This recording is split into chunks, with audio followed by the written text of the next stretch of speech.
नमस्कार मंडळी, जय महाराष्ट्र. तर आज खूप दिवसानंतरून माझा हा व्लॉग पडलेला आहे.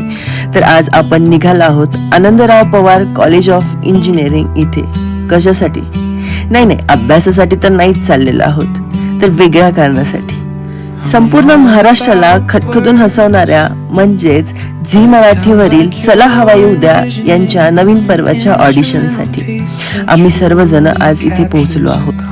तर तुम्ही बघूच शकता की जसं आम्ही गेटच्या आतमध्ये एंटर केलं आहे तसं चला हवा येऊ द्या यांचे बॅनर्स ठिकठिकाणी लागलेले आहेत, जेणेकरून सर्व कलाकारांना ऑडिशनचं ठिकाण हे कळावं आणि व्यवस्थित ते पोहोचावेत. आज खूप दिवसानंतर मी एखाद्या ऑडिशनसाठी घराच्या बाहेर पडलेलो आहे, कारण कॉलेज आणि एक्झाम्समुळे हा माझा छंद थोडासा बाजूला पडला होता. पण आता ते पूर्ण झाल्यामुळं मी पुन्हा एकदा सुरुवात केली आहे. तर बघूयात पुढे काय होतंय ते. फायनली मी ऑडिशनच्या ठिकाणी पोहोचलो आणि आतमध्ये एंटर केलं. जसं जसं मी आतमध्ये जात होतो तसं थोडीशी भीती वाटत होती, पण ठीक आहे, हा क्षण अनुभवायला मजा येत होती. आतमध्ये पोहोचताच रजिस्ट्रेशन काउंटर दिसला. एकतर आधीच मला खूप उशीर झाला होता आणि त्यात फॉर्म्सही संपत आले होते, म्हणून मी पटकन नाव रजिस्टर केलं आणि फॉर्म फिल करायला घेतला. त्यामध्ये भरपूर सारी माहिती होती, जसं की तुम्ही काय केलं याआधी किंवा तुम्ही काय करता, तुमचं एज्युकेशन याबद्दल भरपूर सारी माहिती होती. माझा फॉर्म क्रमांक होता 0649. तो स्टिकर लावून मी आतमध्ये गेलो. आतमध्ये एवढे कंटेस्टंट बघून मला अजूनच भीती वाटायला लागली, पण ठीक आहे, इथून पुढे हा प्रवास आपण करायचा आहे, तर मग भीती कशाची, म्हणून आतमध्ये गेलो. तर आतमध्ये बघताच खूप गर्दी होती. थोडंसं मला सफोकेशन व्हायला लागलं, म्हणून मी बाहेर आलो.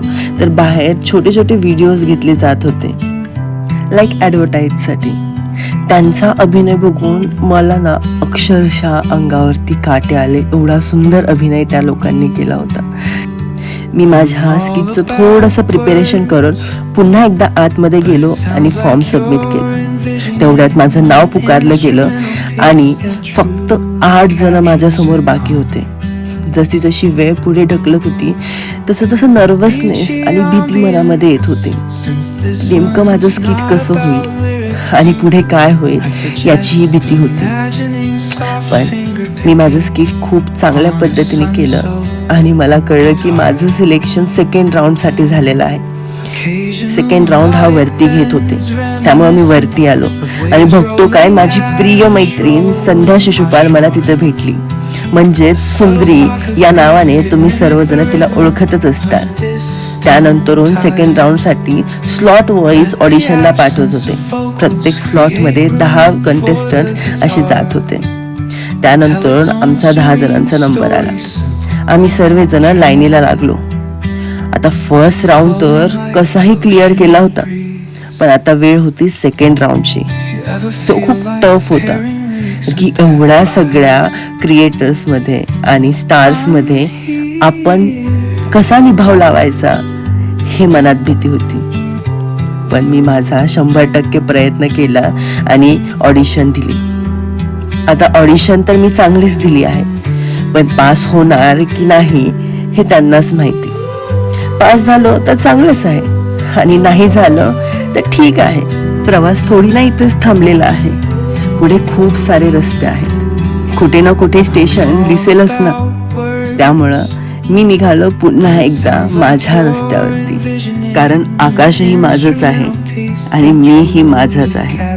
त्यामुळं पंख पसरायला कोण थांबवणार आहे? तुम्हाला माझा व्हिडिओ कसा वाटला नक्कीच कमेंट करून सांगा. आज पुरतं एवढंच. भेटूया नेक्स्ट व्हिडिओमध्ये. तोपर्यंत राम राम.